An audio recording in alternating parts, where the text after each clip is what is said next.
Welcome to The Last Breakfast. Please enjoy the video. In this video, I will explain how to make money in Yakuza, like a dragon. To start, focus on early game methods.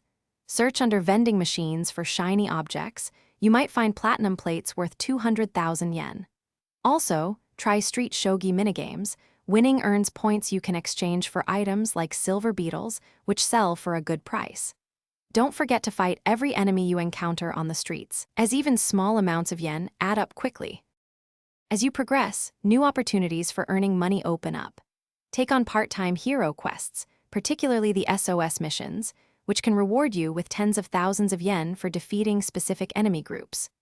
The Yokohama Underground Dungeon, accessible after Chapter 6, offers valuable loot and strong enemies that drop more cash.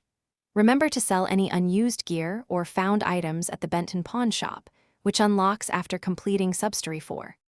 The business management minigame, unlocked in Chapter 5, is arguably your best source of income.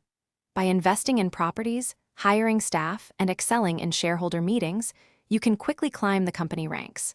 As your company grows, you'll earn millions of yen in profit.